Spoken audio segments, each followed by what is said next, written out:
Just stay home. Governors in the remaining U.S. states that are telling their residents not to stay home are flying in the face of this advice from the American healthcare workers who have faced this full on first.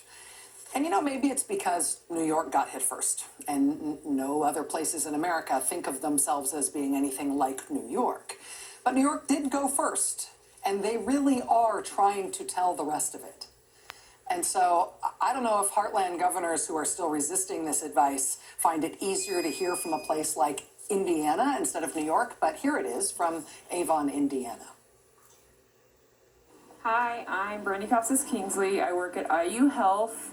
Tonight I'm working at IU West, which is in Avon, Indiana. It is 5:48 a.m., which means the end of my shift will be soon.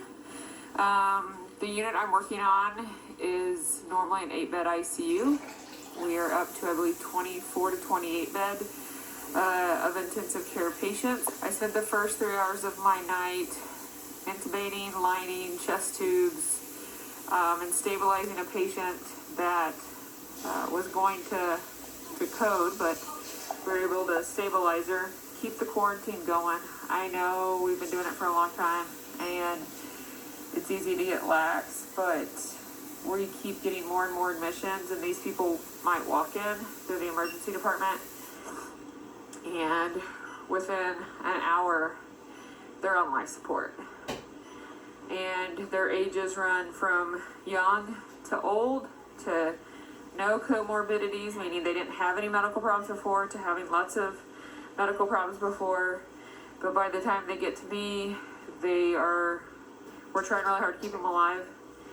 And sadly, sometimes they get even sicker. Now their kidneys aren't functioning. Other organ systems start to fail, but keep the quarantine going. This is real. This isn't a time to have a block party or go visit people you haven't seen in a long time. Stay strong. Remember, you're doing this for a reason. You're doing it for the patients that I'm trying to save, that my coworkers are working hard trying to save, and you're doing it for you.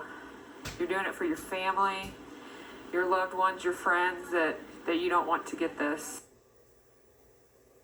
You don't want to get this. As Brandy Kingley, who is an ICU nurse in Indiana, just one of the heartland states that is struggling now too.